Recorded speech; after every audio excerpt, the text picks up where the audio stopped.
In the long and storied history of the Velhari Empire, spanning 4 star systems, 11 conquered species, and 400 years of unbroken dominion, no one had ever considered a tutor to be dangerous. Tutors were by their very nature soft creatures. They carried books instead of weapons. They corrected grammar instead of drawing blood.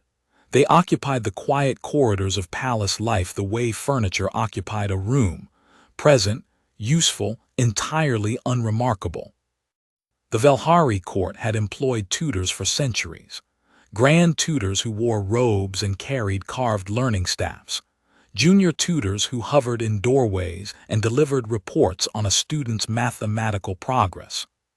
Specialist tutors for music, for political rhetoric, for the ancient languages, for the philosophical traditions of every species the empire had incorporated into its body. Tutors who were beloved by their students, tutors who were despised, tutors who became lifelong advisors, and tutors who were quietly dismissed after a single unsatisfactory term. What tutors were not, what tutors had never, in 400 years of Velhari imperial history, been, was a security concern. This was a fact that High Commander Zorith of the Keth Syndicate had relied upon heavily when planning the abduction of Princess Seraphine Vel-Ahari, 4th heir to the Velhari throne. Zorith had studied the palace staff for 6 months. He knew the names of every guard, every handmaiden, every cook. He had bribed 3 of them. He had mapped the patrol rotations, the shift changes, the blind spots in the surveillance lattice. He had accounted for the response time of the Velhari Imperial Guard, the secondary security protocols that would activate when a breach was detected, and the 2-minute window between an atmospheric alarm and armed response. He had planned for every contingency. He had not planned for Marcus Vel. The file on Marcus Vel was exactly 3 pages long. It had been compiled by the Syndicate's intelligence apparatus as part of the comprehensive palace staff review, and it had been reviewed by Zorith himself on the morning of the final operational planning session. The file contained a photograph, a brief professional history, and a capabilities assessment. The photograph showed a lean, dark-haired human male, somewhere between 30 and 40 years of age. It was always difficult to tell with humans, who aged in strange fits and starts. He had unremarkable gray eyes, an unremarkable build, and an unremarkable expression. He stood outside a study hall with a stack of data tablets under one arm, and he looked like exactly what he was described as being. A tutor. The capabilities assessment read, academic non-combatant, poses no tactical threat, low priority. Tell me about the human, one of Zorith's lieutenants had asked, glancing at the page over his commander's shoulder. Zorith had set the file aside. Tutor, he said, academic, no threat profile. He teaches the princess mathematics, xenolinguistics, and something called Earth classical literature. He had paused, because the Earth cultural addendum in the brief had struck him as mildly interesting in a way he couldn't quite articulate. Apparently, she enjoys it. His lieutenant had nodded and moved on to the operational security files. This moment, the setting aside of the file, the 3 pages, the photograph of a man holding data tablets, was the last clean decision Zorith would ever make. The morning of her abduction attempt, Princess Seraphine Vel-Ahari was arguing about a dead human's philosophy of beauty, and she was absolutely certain she was winning. She was 17 years old, with the pale silver skin of the high Velhari caste, eyes the deep violet of a dying star, and the kind of stubborn, precise intelligence that had caused 2 of her previous tutors to request reassignment, one to retire early, and one to send the Imperial Academy of Learning a lengthy personal letter recommending that they add advanced argumentation to the princess tutoring curriculum, since they had apparently forgotten to mention it as a job requirement.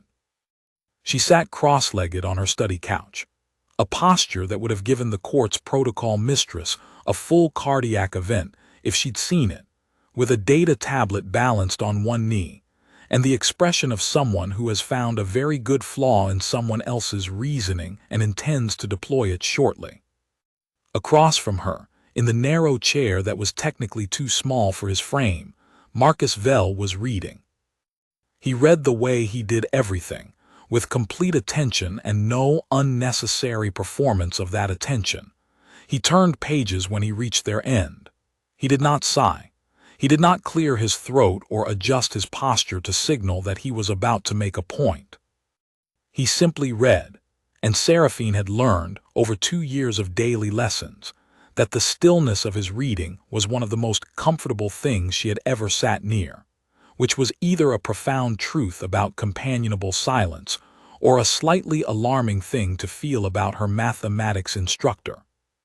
The fundamental problem, Seraphine said, deploying her flaw, is that the claim is self-sealing. Beauty is truth, truth beauty, that's all you know on earth, and all you need to know.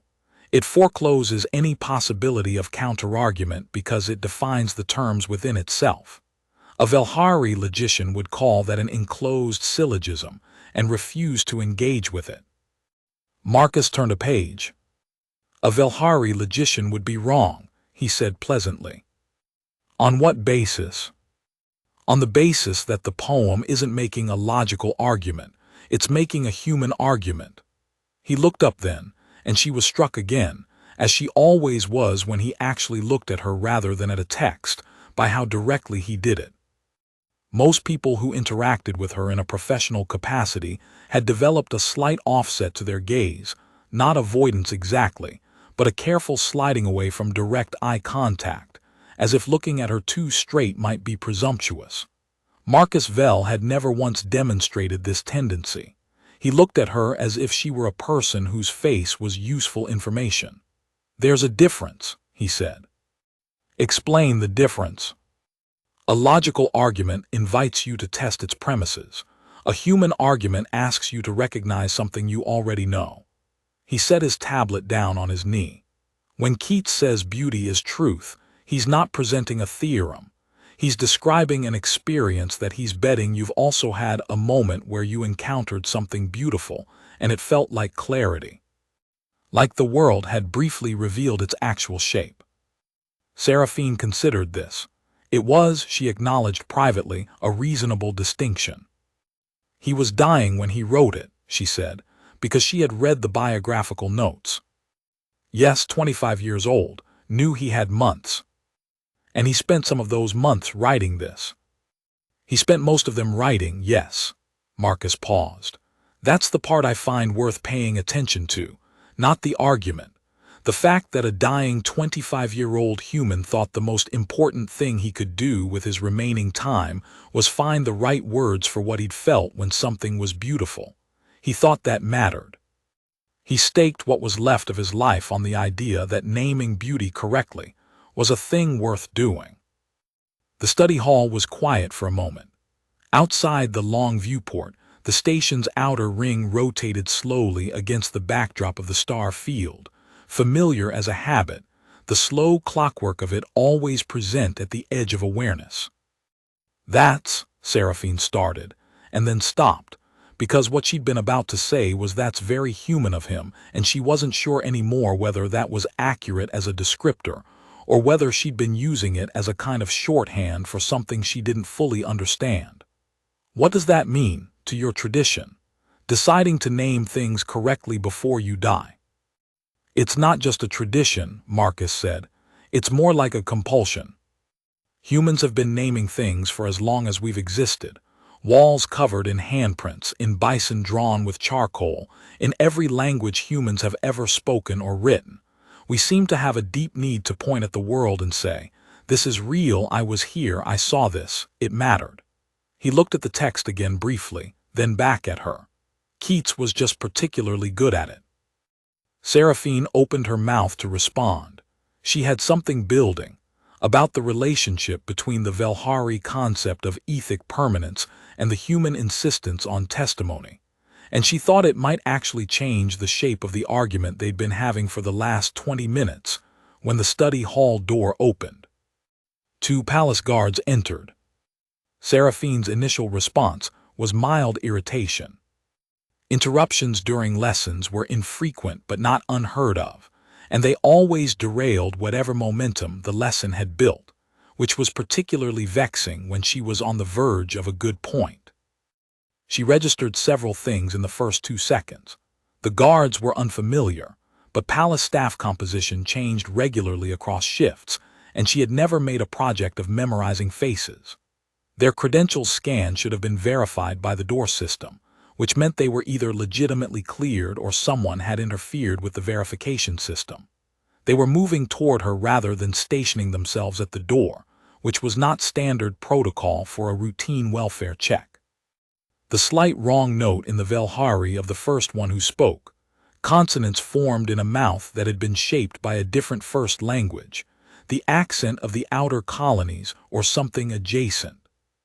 She put all of this together in approximately 2.5 seconds. She was very intelligent. She was not quite as fast as Marcus Vel. He was already standing when she looked at him. He had not stood up from his chair in any way she had registered as movement. He was simply, abruptly, no longer sitting. He was between her and the guards, which meant he had crossed the distance between his chair and her study couch in the fraction of a second when she'd been processing the accent. She had not seen him move. That was the first time she understood, in her bones rather than her reasoning mind, that her tutor was something significantly different from what his file described. "Behind me," Marcus said.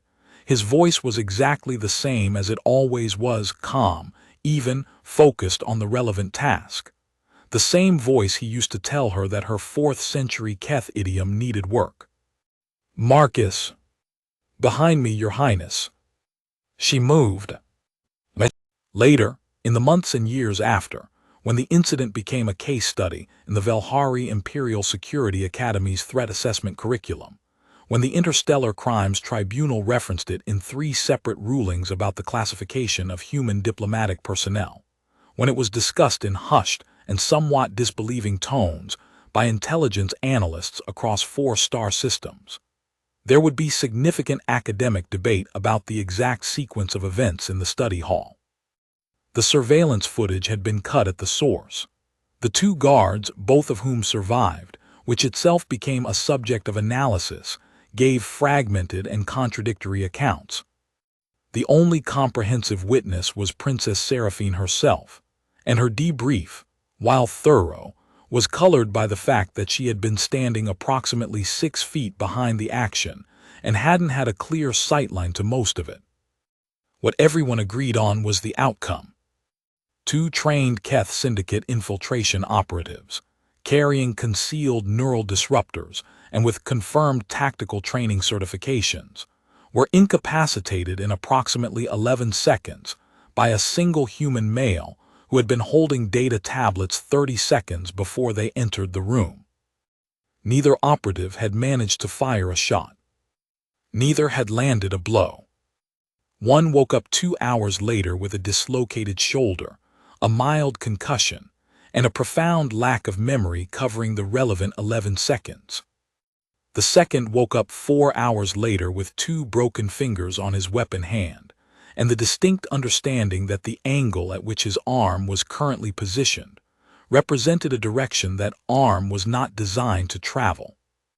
The Intelligence Services Threat Assessment Division reviewed the available data 3 times before submitting their conclusion, which was insufficient data to reconstruct engagement sequence, outcome consistent with advanced hand-to-hand training, environmental control, and precise force calibration.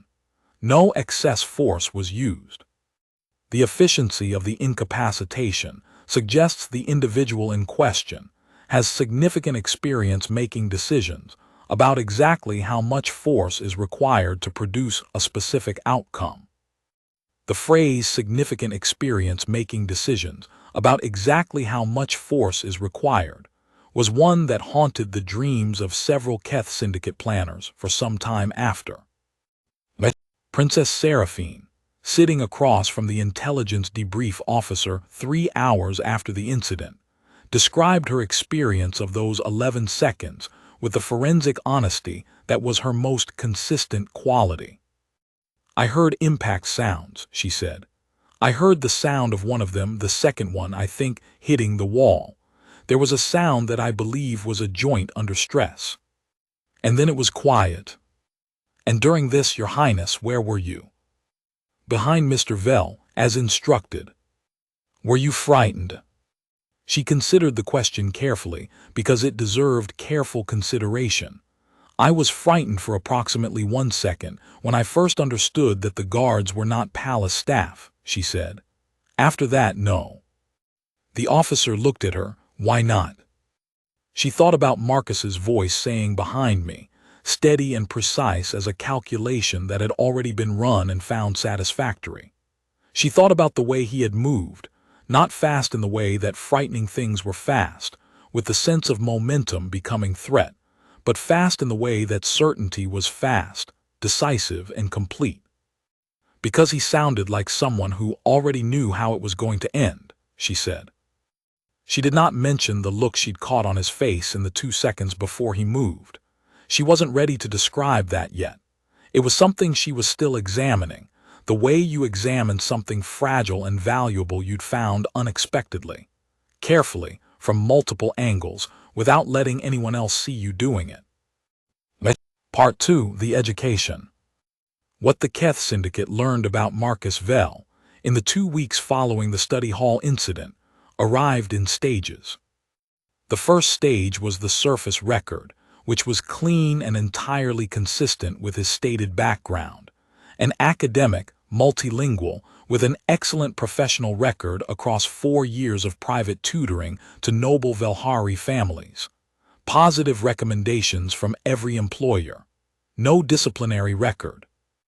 A specialty in cross-species cultural education that apparently reflected genuine expertise.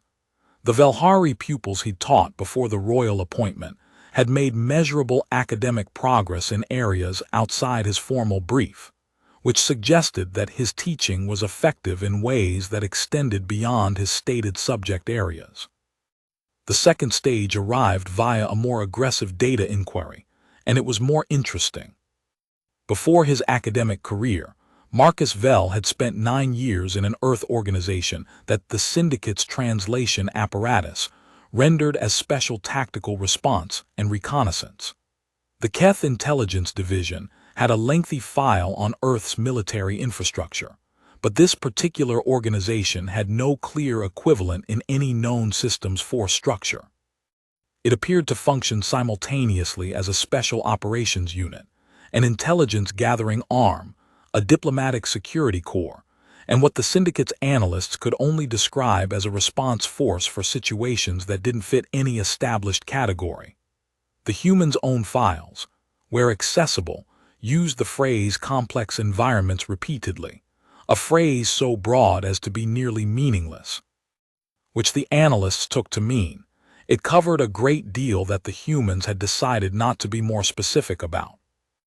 Marcus Vell had departed this organization 9 years into his service, with an impeccable record, a decorated service history, and a bundle of commendations that were, most of them, classified. He had then, apparently, become a tutor. The Syndicate's intelligence chief presented this information to Zorath in a tone of carefully maintained professional neutrality that was nevertheless audible as bewilderment. "He left voluntarily," the intelligence chief said. "No disciplinary action, no documented reason. He simply—" A pause, the slight linguistic hesitation of someone translating a concept that didn't map cleanly, filed the appropriate departure documentation, and enrolled in an academic program. "In what subject?" "Literature," another pause. "The literature of Earth, historical texts primarily." Zorath looked at the file, the photograph of a man holding data tablets. "He chose to become a literature tutor," Zorath said, to be certain he was hearing this correctly. "He did." The silence in the room had a particular quality to it. "And then," Zorath said slowly, "the Velhari Diplomatic Bureau specifically requested a human educational specialist for the princess's staff, and this individual was assigned." Yes, sir. The assignment was coordinated between the Velhari Imperial Diplomatic Corps and the Earth Foreign Service. The records are appropriately bureaucratic. The intelligence chief set a data pad on the table. But if you look at the coordination timestamps and the way the recommendation chain is structured, it was deliberate, Zorath said. The placement appears to have been specifically chosen, yes. The intelligence chief paused. Someone on the Earth side identified the gap in the princess's security coverage. Specifically, the educational staff, who carry no threat classification under the current protocols, and placed an appropriate asset in that gap. An asset who appears on paper to be a literature tutor. An asset who is, by all available accounts, also genuinely a literature tutor, the intelligence chief said, and there was something almost reluctant in the addition. The princess's academic progress records are real. The assessments are real. Whatever else he is, he teaches. Zorath sat with this for a moment. Through the viewport of his command ship, the distant station lights of Velhari Prime flickered in their predictable patterns, and he thought about how long he had spent treating a 3-page file as a complete picture of something. Adjust the plan, he said finally. 40 operatives. Remove the tutor before we move on the princess. He paused. And pull every piece of information we have on this organization of his. Special tactical response and reconnaissance. I want to know what they actually do. He looked at the file one more time. The unremarkable man with the unremarkable eyes. I want to know exactly what kind of asset we're dealing with, he said. What the Keth Syndicate could not find, no matter how deep their inquiry went, was why a decorated operative with 9 years of classified service had filed departure papers, enrolled in an academic program, and spent 4 years teaching noble children about Earth history and poetry. The Syndicate's analysts ran 4 different motivational models and found that none of them adequately explained the choice. A cover story required an ongoing operation, and the record showed no active operation during the tutoring years.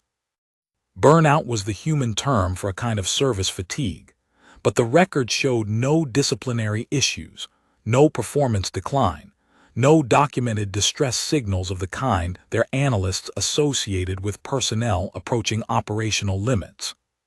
He had simply stopped and started doing something different. The analysts could not find the word for what Marcus Vell appeared to have done, which was, decided that teaching was what he wanted to do and done it, and been good at it. And this was the part that most resisted clean analytical categorization, apparently found it meaningful in a way that required no additional justification. Humans, the Syndicate's cultural liaison noted in the margin of the report, sometimes just did things because they wanted to. The cultural liaison had been studying humanity for 12 years and still found this baffling. Marcus Vell knew he was being studied. He had identified the first surveillance sweep on the morning after the study hall incident.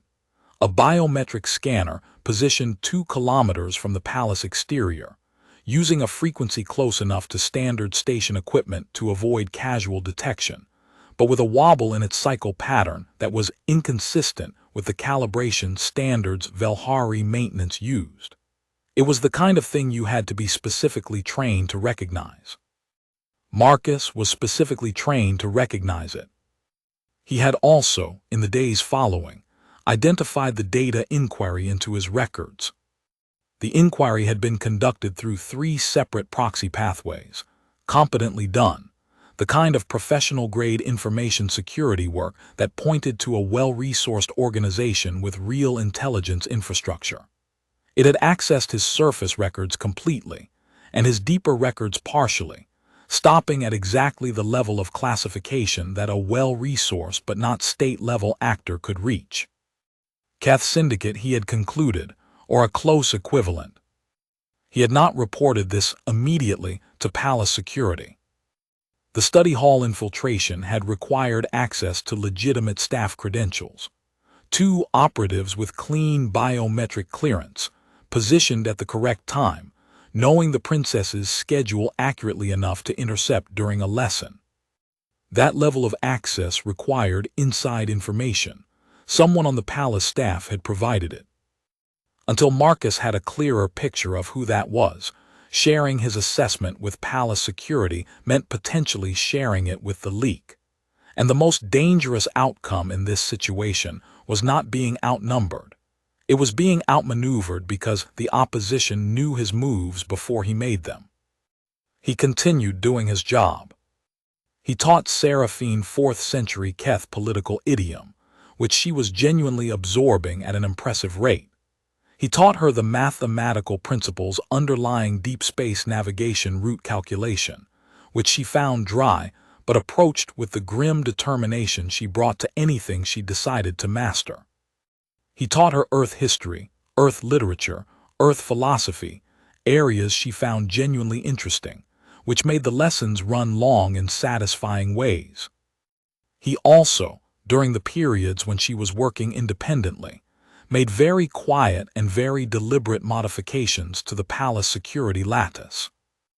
Nothing that palace security would identify as unauthorized. Small recalibrations, sensor adjustment here, patrol recommendation there, the kind of incremental improvements that looked like routine maintenance. He had the access to do it because he had, 3 weeks into his posting, identified the maintenance access paths that the educational staff had been granted as part of a broader administrative simplification, and which no one had thought to rescind. Tutors were not security threats. Why would anyone restrict a tutor's maintenance access? He had been quietly, methodically using it for 20 months. "You're distracted today," Princess Seraphine said, on the 9th day after the incident. They were in the study hall again, with the morning light coming through the viewports and a translation exercise on the desk between them. Marcus had, in the last hour, checked the left-hand door 4 times. He became aware, as she spoke, that she had been counting. "You've been counting my door checks," he said. She looked up from her work. "I notice things. I've been studying with you for 2 years. She set down her stylus. "You check the doors, the windows, the air circulation panels. You always sit in that chair. When someone enters unexpectedly, your right hand moves to your hip." He regarded her with what he hoped was neutral attention. "That's very observant," he said. "I'm the smartest person in most rooms I walk into," she said, without apparent conceit.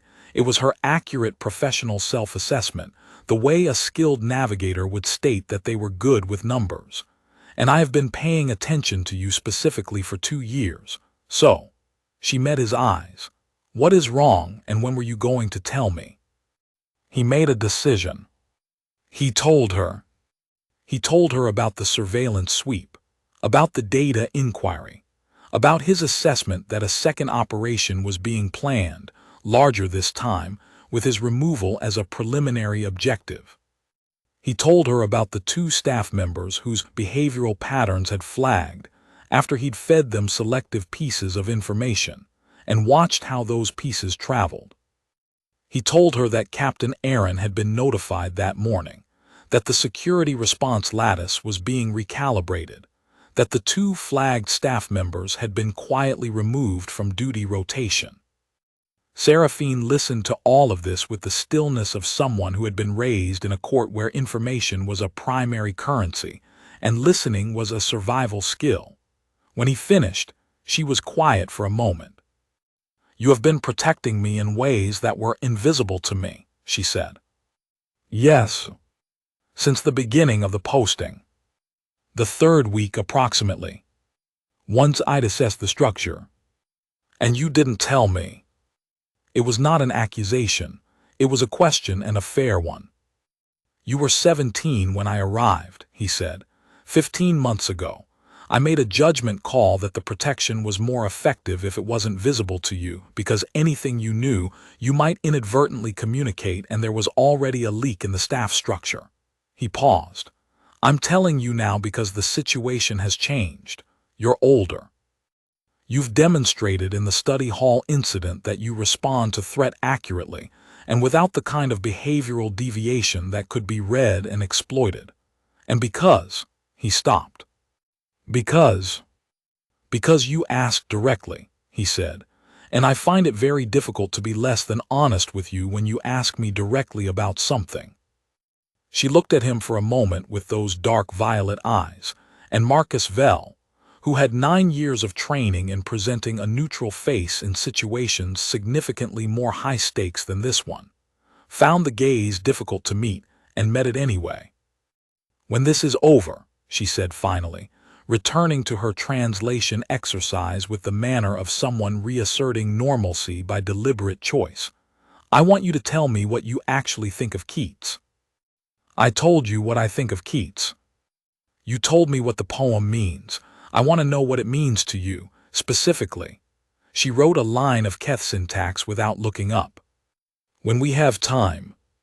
He thought about the 9 years of complex environments, and the 2 years of this, and what the difference felt like. "He was right that beauty is truth," Marcus said quietly. "I've spent a great deal of time in places where that was difficult to hold on to. He makes it easier." She wrote another line. She did not say what she was thinking. He did not say what he was thinking either. They were, between them, maintaining a very substantial and increasingly uncomfortable amount of not saying things. Part 3. The Taking. The Keth Syndicate's second operation was, by the standards of their operational history, a masterwork.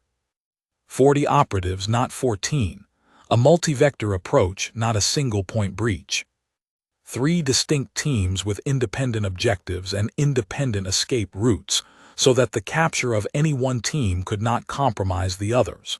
Command handled from an off-station relay, not a local hub. Comms encryption 3 layers deep. And most importantly, Marcus Vell designated as primary objective 1, to be neutralized before any move on the Princess. Zorath had done his research. He had read the partial service history. He had cross-referenced what he could find about Earth's special tactical response organizations. He had pulled the study hall incident report and read the security analyst's description of the 11-second engagement 17 times. He had assembled a picture of what he was dealing with, and he had planned accordingly. Team Alpha, 8 operatives, designated for Marcus Vell. A dedicated extraction squad with neural disruptor technology specifically calibrated for human physiology, backed by 2 combat specialists with records that the Syndicate's own training division assessed as elite level. Team Beta, 6 operatives for the Princess, to move the moment Alpha confirmed target neutralized. Team Gamma, 26 operatives for containment, response suppression, and extraction route security. It was, Zorath believed, comprehensively more than enough. He had accounted for the corridor layout, the response time of palace security, the timing windows in the patrol cycles. He had accounted for the fact that Marcus Vell would likely have modified some aspects of the environment. What he had not accounted for, what, in fairness to him, was extremely difficult to account for in any standard threat model, was the fact that Marcus Vell had spent 4 days constructing what amounted to a very sophisticated ambush inside the infrastructure of a royal palace while appearing, to every available observer, to simply be doing his job. The modifications to the atmospheric sensor and the maintenance conduit were invisible unless you knew exactly what you were looking for. The altered locking mechanism on the conduit access hatch, the one that would seal from the outside once Team Alpha's advanced scout had triggered it, trapping the entry team in a space with limited defensive options, required a knowledge of Velhari station architecture that the Syndicate's technical team had not prioritized in their research, because they had been focused on the security systems, not the plumbing. The 3 service panels in the corridor that Marcus had quietly repositioned offered line-of-sight breaks that the original corridor design did not include, in positions specifically chosen for what they covered and what they exposed. He had spent 4 days in a service room at the end of the corridor, sleeping lightly and thinking hard, and he had turned that corridor into something that would be very useful to one specific person and very problematic for everyone else. Princess Seraphine lay on the floor of her suite with her back to the wall, doing nothing. She had been doing nothing for 23 minutes, which was the longest 23 minutes of her life, and she was keeping track of every one of them with a precision that was approximately equal parts intellectual discipline, and the need to focus her mind on something concrete rather than the sounds she was not letting herself interpret. The sounds were intermittent, brief, methodical. They suggested a person working through something systematically, the way you worked through a long calculation. One component resolved, then quiet, then the next. She was lying on the floor because Marcus had told her to stay low. She was against the wall away from the windows because he had told her to put distance between herself and any glass. She was not at the door because he had told her not to come to help. Whatever you hear. She had been annoyed by that when he'd said it. She was still, a little, annoyed by it. She had resources. She had an analytical mind, and she was not a fragile thing that needed to be wrapped and stored safely while other people handled situations. She had spent 6 months studying advanced Velhari combat theory because she believed a ruler should understand every element of the systems she would one day govern, and her instructor had told her, at the end of those 6 months, that she was the most methodical student he had ever taught. And yet, she stayed, she did nothing. She breathed carefully and counted minutes and did not open the door. Because he had asked her not to. Because she trusted, with a completeness that would have surprised her if she'd examined it closely, that he knew exactly what he was doing. That the calculation she could not see from inside this room was one he had run and found manageable, and that the best thing she could do, the most useful contribution to the outcome she wanted, was to not be a variable he had to account for. The trust was not the same as fear. She had distinguished them clearly in her mind. The fear was real, but it was small, a bright cold point somewhere behind her sternum. The trust was larger. It occupied more space. At minute 47, everything went quiet. At minute 48, 3 knocks, pause, 2 knocks. She was at the door before she was aware of having moved. Marcus Vel stood in the corridor. The first thing she registered was that he was upright and oriented, and his eyes were clear, which were the 3 specific things she had been, without quite admitting it to herself, most afraid might not be true. The second thing she registered was the cut on his forehead and the bruise along his jaw, and the way his right hand was wrapped around his left forearm, with the particular deliberate stillness of someone maintaining pressure without drawing attention to the fact. "Are they?" she started. "Alive," he said, "all of them. Security is inbound, approximately 3 minutes." He looked at her in that direct, complete way he had. "You should go back inside. You're hurt. It's managed. You're armed. Your Highness," quiet, steady, a wall being erected in real time. "The corridor is secure, you should." "Come inside," she said, and she said it with her name rather than her title, with the full weight of the 17 months she had been not saying things, and she watched something in his face shift like a tectonic thing, slow and enormous and not quite finishable. He came inside. Part 4, The Understanding. She dressed his arm at the small table by the window, medical kit from the emergency cabinet, which she had located and memorized within a week of being moved to this suite.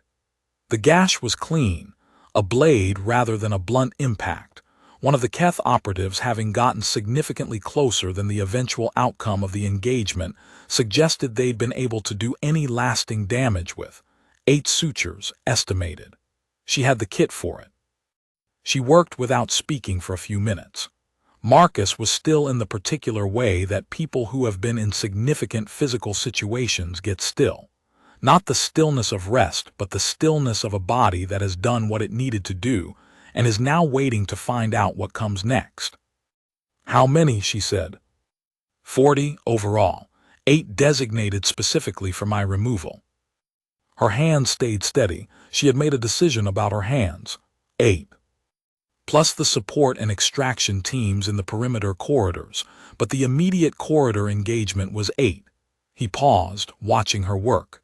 The environment helped significantly. I had 4 days to prepare it. Tell me, she said. He told her. The atmospheric sensor recalibration, the locking mechanism, the panel repositioning. The encrypted signal he'd sent Captain Aaron. The way the corridor had functioned differently for someone who knew about the modifications than for 8 people who didn't. She listened to all of it and tied off the last suture and said, without looking up, "You spent 4 days converting a corridor of a royal palace into a trap, and the entire time you were also teaching me irregular Keth verb forms. The verb forms are important." Marcus. He was quiet. If the calculation had been wrong, she said. It wasn't. I know, but if it had been, if any of the components had failed, if there were more than 40, if the lock mechanism hadn't held. He looked at her. She could see him choosing his words with the care he always used, precision as a form of respect. The secondary protocols I put in place would have protected you, he said. The beacon in your room, the lock I added to the door mechanism, I know about those, she said. I found the beacon when I was looking for the medical kit on day 2, and the door lock I noticed when I was testing the standard closing weight 2 weeks ago. I didn't ask you about them because you would have told me only what you thought I needed to know, and I wanted to think about what your reasons were. She set down the suture kit. I'm asking about you. If the calculation had been wrong, if you had been one of the injured. He was quiet for long enough that she looked up. His face was not what she was used to. What she was used to was the face of someone who had decided, at some early point, to present the world with a specific edited version of his inner state, not dishonest exactly but curated, the human equivalent of a well-maintained formal garden. Every expression chosen and placed. She had been studying the small deviations from this, the genuine micro-expressions, the ones that happened in the millimeters, for nearly 2 years. What was on his face right now was not curated at all. It was happening without editorial control, and it was the face of someone who had, apparently, feelings about this that they had not previously allowed to surface. I calculated the acceptable level of risk, he said. The calculation included the information that if the operation was not countered at the engagement level, the secondary security forces were unlikely to respond quickly enough to prevent extraction, which meant the engagement was the most critical control point, which meant the engagement level of risk was worth taking. He paused. The calculation was not primarily about me. I know what the calculation was about, Seraphine said. She moved her chair slightly closer to his, because they were having this conversation now, and she was not going to have it at arm's length. I'm telling you that the calculation you didn't make, the one about what happens to me if you're not in that corridor, is one that I've been running for the last 47 minutes, and it has a very bad answer. He looked at her. The thing on his face was still happening, unedited and uncontrolled, and she found that she was deeply tired of walls, her own and his. I have been, she said carefully, experiencing something for approximately 18 months that I have been categorizing as tutoring-adjacent fondness, which is a category I created specifically because the alternative categories were professionally inconvenient. He was very still. The alternative categories, she continued, include the correct one, which is that I find you the most, that you are the only person in my life who argues with me because they think I'm worth arguing with and looks at me like my thoughts matter, and she stopped, reorganized. You treat me like a person, not a title, not a security variable, a person who has a mind that's worth taking seriously. She looked at him directly, Seraphine Vel Ahari, who had never looked away from anything she decided to face. And I find that I have arrived at a point where the professionally inconvenient category is the only accurate one. She kissed him. not with hesitation, with the decisiveness of someone who has done a calculation and found it sound and is acting on the result. He was still for 1 second. Then he was not still at all. Part 5: The Reckoning. High Commander Zorth received the operational report at 640 operatives. 0 objectives achieved. All 40 alive. A data point his intelligence chief initially read as an error in the report, because the statistical likelihood of 0 casualties in a failed 40-person operation was essentially unprecedented in Keth Syndicate history. He read the report 3 times. All 40 alive. No palace security casualties either. The single human tutor had incapacitated 40 operatives, 8 in direct corridor engagement. The remaining 32 contained via structural modifications to the palace infrastructure and coordinated response with palace security, without causing a single fatality, and with what the Velhari security assessment described as precise calibrated force consistent with an intent to preserve combatant integrity. Zorth sat with the phrase precise calibrated force for a long time. He thought about the word tutor. He thought about 3 pages in a photograph and the setting aside of a file.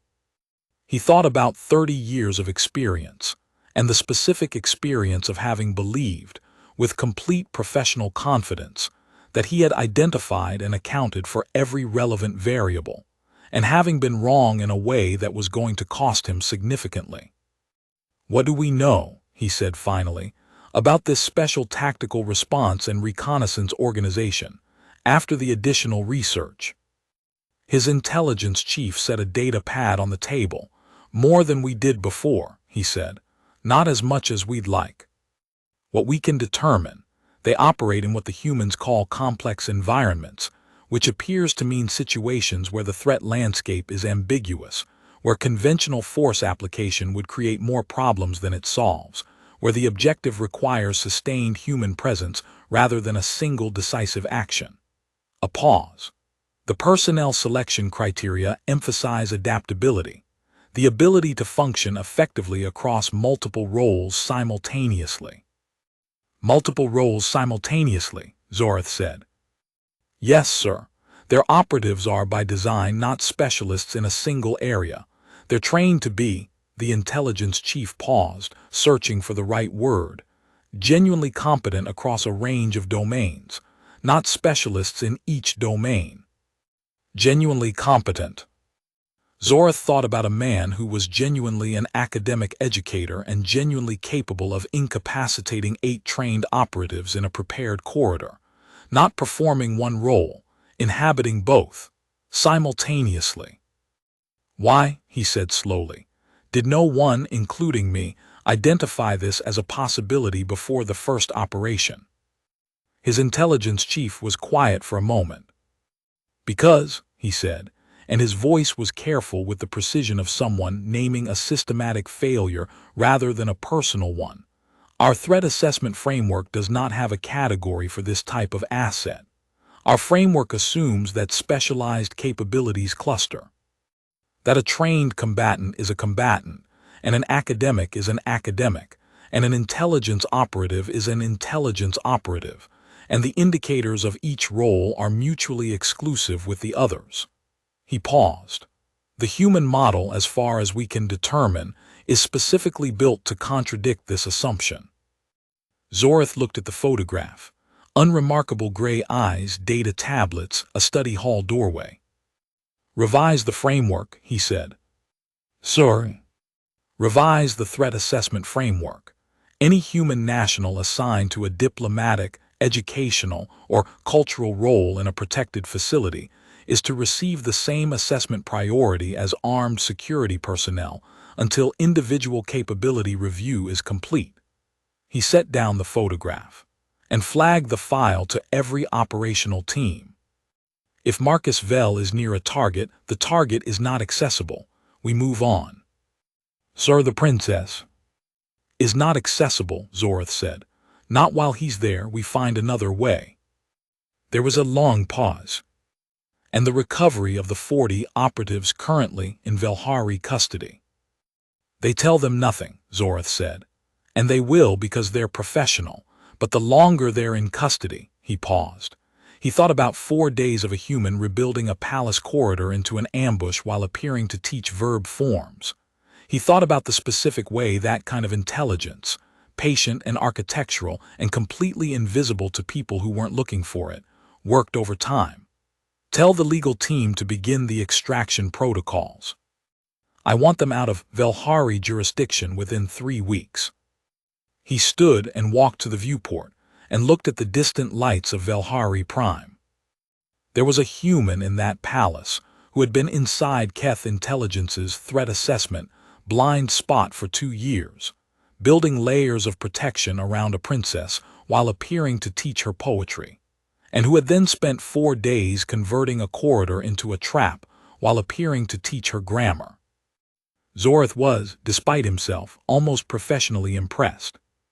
Almost. The Velhari Imperial Intelligence Service debrief of Marcus Vel lasted 6 hours. He answered everything with the kind of thorough, non-dramatic precision that the debriefing team would later describe as the most useful information package they had received following a palace security incident in 20 years. He was also, throughout, drinking tea at a rate that the debriefing officer described in her personal notes as heroic. The arm, Captain Aaron said, appearing in the debrief room at hour 4 with the expression of a man who has revised his professional assessments several times in the preceding 12 hours and is still revising. The forearm injury, when did that occur? End of the primary engagement. The 7th operative got inside my guard during a dynamic transition. Blade wound, non-critical. Your Highness the Princess. He corrected himself, and Aaron noticed it but said nothing. Provided first aid. The princess provided first aid. She has a thorough knowledge of the emergency medical kit in her suite. She was very competent. Aaron looked at his notes, and the current status of all 40 operatives. Alive. My intent was to preserve combatant integrity where possible. Why? Marcus looked at him with those unremarkable gray eyes. Because dead operatives don't tell you anything. Alive operatives in custody, in the right environment, with the right approach. They tell you where the intelligence leak was. They tell you who else is coming. They tell you the operational structure of the organization that sent them. 40 live prisoners in Velhari custody are worth significantly more than 40 casualties. Aaron was quiet for a moment. He wrote something in his notes. Mr. Vel, he said finally, I want to ask you a question that is somewhat outside the formal scope of this debrief. Go ahead. For the past 2 years, you have been operating in a palace security gap that no one, myself included, identified or addressed, and you have been using it to provide a layer of protection for the princess that was, by every objective measure, more effective than the layer that the actual security service was providing. He set down his pen. Why didn't you tell me? Marcus considered the question. Then, because your staff had a leak, I didn't know how far it went. Anything I told you, I had to assume the leak would hear. And now the leak is identified and removed from service. Now the syndicate's intelligence on our response capacity is 2 years old and based on observations of a security posture that no longer exists. Now, Marcus said, I can tell you. And then over the following 2 hours, he told Aaron everything. The modifications to the patrol routes, the sensor recalibrations, the structural changes he'd made to 7 different corridors throughout the palace over 20 months. The secondary security protocols he'd installed in the princess's various rooms and study halls. The contacts he'd maintained with the Earth Diplomatic Service's monitoring desk, the signals he'd sent them, the information he'd requested. Aaron wrote steadily for 2 hours without interruption, and when Marcus finished, Aaron sat back and looked at his notes with the expression of a man who has just discovered that someone has been quietly building a second palace inside the first one. "You should have been on my staff," Aaron said. "I was more useful where I was," Marcus said, "where no one was looking for me." Part 6: The After. 3 days after the corridor incident, the study hall was quiet in the morning, and the light came through the viewports in long, pale gold stripes, and Princess Seraphine sat cross-legged on her study couch, while her tutor sat in the narrow chair with his back to the wall. His arm was bandaged. The bruise on his jaw had deepened into a spectacular purple-green that she found herself looking at, and then not looking at, because looking at it produced a feeling she was still learning to categorize correctly. He had a data tablet. She had a data tablet. On his tablet was the next assigned text. On hers was the translation exercise she'd been in the middle of when the guard at the door had knocked 3 paws to, and she'd been on her feet before she'd made a conscious decision to move. "We were in the middle of something," she said. "We were." "The poem." "Yes, you had a point to make about ethic permanence." She had had a point, and it had become, in the 3 days between then and now, a more complicated point than she'd expected. She had been thinking about it. She had been thinking about a 25-year-old human boy who had been dying, and had decided the most important thing he could do was name beauty correctly before he ran out of time. She had been thinking about 47 minutes on a floor. The ethic tradition would say that the value of Keats's assertion is contingent on Keats, she said, that the beauty he named existed in his naming of it and died when he did. That truth requires a witness, and when the witness is gone, the truth is provisional. "And what do you say?" She looked at him across the desk, across the morning light, across 2 years of lessons and the growing weight of everything that had been in the room with them without being named. "I say the poem still means something," she said.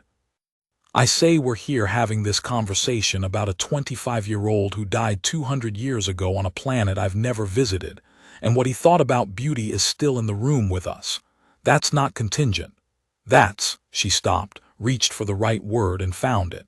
"That's permanent, in the only way anything actually is, through being carried." Marcus was looking at her with the full, complete attention that was the most unnerving and most extraordinary thing about him. "Yes," he said, "it was quiet and undecorated and entirely real. That's it exactly." She looked at the poem. "I was wrong about it being self-sealing," she said. "It's not an enclosed syllogism. It's an invitation to recognize something, like you said." "You were half right," he said. "That's better than most students manage on the first pass." "I am not most students." "No," Marcus Vell agreed. "You are absolutely not." The room was quiet for a moment. Outside, the station turned in its slow rotation, and the stars held their positions, and somewhere in the outer systems, a criminal organization was composing new threat assessment frameworks. And in Velhari custody, 40 operatives were beginning to understand that patience and the right interview approach could extract significant intelligence from people who intended to say nothing. "Marcus," she said. "Yes." "What you did in that corridor." She looked at her translation exercise rather than at him, because some things were easier to say sideways. "I know it was your job. I know the calculation was tactical and not." She stopped. "But I want you to know that the 47 minutes were the longest of my life, not because I was afraid they would succeed, because the possibility that you might be hurt, specifically, was." She chose accuracy over elegance, as she had learned from him. "The most frightening thing I have experienced in 17 years of being prepared for frightening things." The room was quiet for a long moment. "Seraphine," he said. He used her name the way he had 3 nights ago, careful and deliberate, like something he had been given the right to hold. "Yes." "I know," he said. "I felt something analogous on the other side of the door." She looked up. He was watching her, and the morning light was on his face, and he looked like someone who has made several very important decisions, and is living in the moment after making them. There are considerable complications, he said.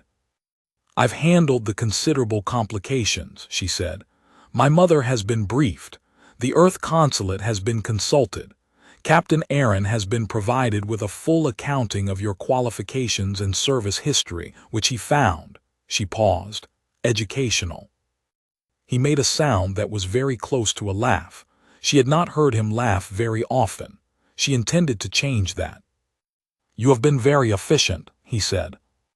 I'm a Velhari princess. Efficiency is a core competency. She picked up her stylus. Now, the translation exercise. I want to get through the 4th century political idioms before lunch, because I have a diplomatic briefing this afternoon, and I want the forms fresh. Of course, Your Highness. She looked at him. My name, she said, is Seraphine. In this room you will use my name. He looked at her with the full weight of his complete attention, and the morning light, and the quiet certainty of someone who has done a calculation, and found the answer is exactly what he hoped. Of course, Seraphine, he said. She began to translate. He watched her work, and the morning went on around them, and everything was named, and everything persisted. Epilogue across the systems. 6 months after the Velhari Palace incident, which was what the intelligence community had taken to calling it, 3 separate interstellar security briefings from 3 different jurisdictions contained a notation that had not appeared in any such document in the preceding 2 centuries of cross-species diplomatic relations. The notation read, with minor variations depending on the drafting organization. Human nationals assigned to educational, cultural, or advisory roles in diplomatic facilities should not be assumed to represent non-combatant status. Individual capability assessment is required. Historical operational frameworks that classify educational personnel as passive or low threat are no longer considered reliable. In the Velhari Imperial Security Academy's revised threat assessment curriculum, there was a new case study. It ran 12 pages. It covered both incidents in forensic detail and concluded with a section titled The Tutor Problem, which discussed the systematic failure of threat assessment frameworks that derived threat level from occupational category rather than individual capability, and which was, the curriculum noted, a failure mode with documented historical precedent in multiple species intelligence traditions and apparently requiring, in multiple instances, empirical demonstration before the revision could be widely accepted. The case study did not name Marcus Vel, operational security. The case study did note, in its final paragraph, that the asset in question continues to serve in the assigned role, which has been formally reclassified to include protective detail functions alongside educational responsibilities. It added, the asset has expressed a preference to continue the educational component of the role.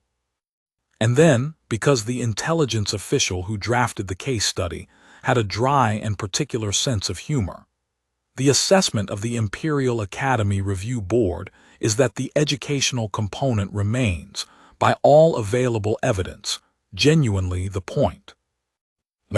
In the study hall in the morning, with the light coming through the viewports and a new text on the desk between them, Princess Seraphine Vel-Ahari was arguing about a different dead human's philosophy, and she was, as always, making very good points.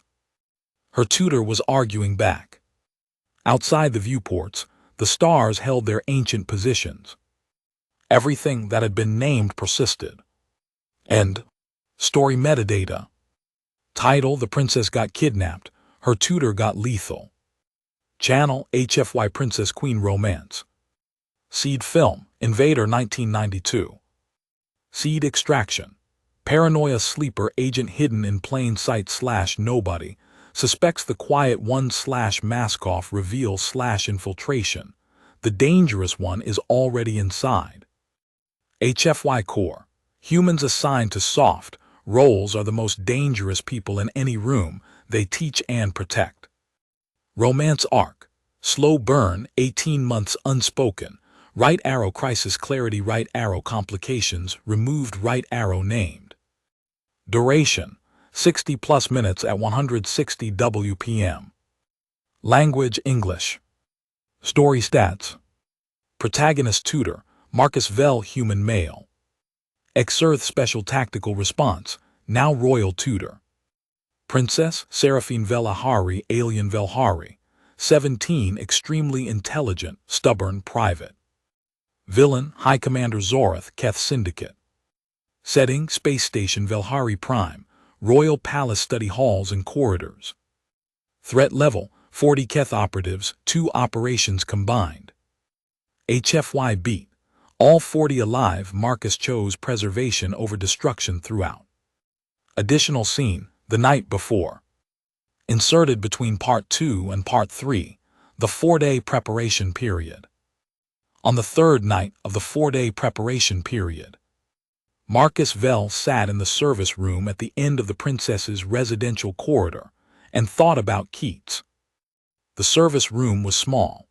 It contained a wall-mounted maintenance interface, a narrow shelf at waist height, and enough floor space for a person to sit with their back against one wall and their feet nearly touching the other. Marcus had found a folded equipment tarp in the maintenance locker and was sitting on it. He had a flashlight clipped to the wall bracket. He had a data pad with the corridor schematics that he'd been reviewing in rotation for 3 days. He was supposed to be reviewing the schematics.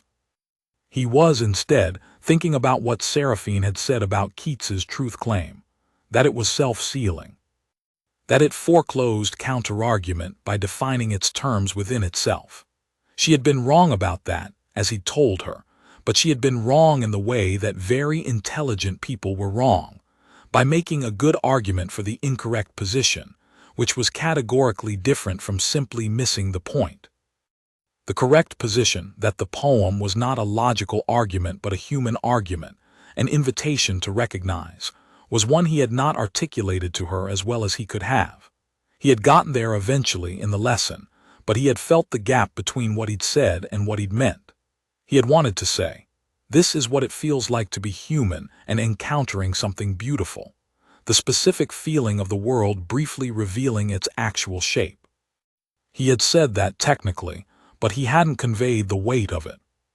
He was aware that this was not the most operationally relevant thought to be having on the third night of preparing a corridor for an engagement with 40 trained Keth operatives.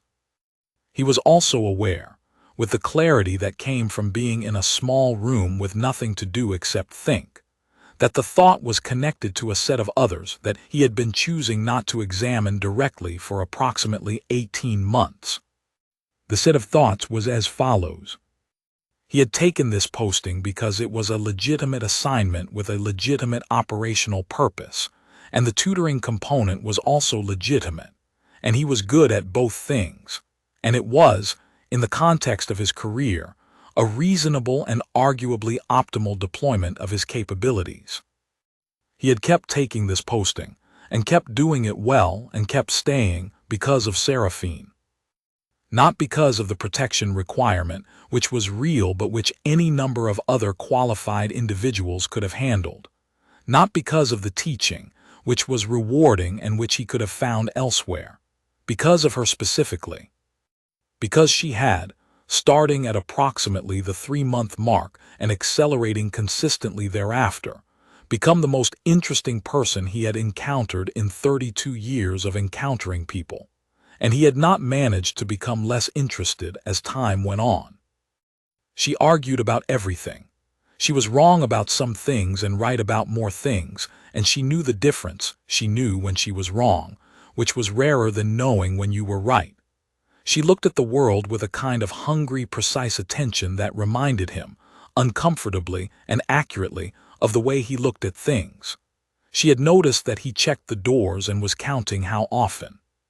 She had noticed that. He sat in the service room on the third night and thought about the fact that he was about to spend the next 24 hours making it very difficult for 40 people to reach her, and that the primary operative feeling underneath the professional assessment of the situation was not duty, which was present, or strategic resolve, which was also present, but something simpler and more foundational than either. He did not want anyone to hurt her. This was not a novel realization. It was the realization he had been not examining for 18 months, now sitting in a small room with nowhere to put it and nothing to do but let it be true. He thought about beauty as truth, truth as beauty. He thought about a 25-year-old who had put the most important thing he knew into the best words he could find and died, and left the words here for people to carry. He thought the value is in the act of making something. He thought she was right about that. He thought about what he was making in this small room on this night, in the 3 days preceding it, the corridor, the modifications, the careful architectural argument in metal and light that was his version of the clearest statement he knew how to make about what mattered. Then he picked up the schematics and went back to work.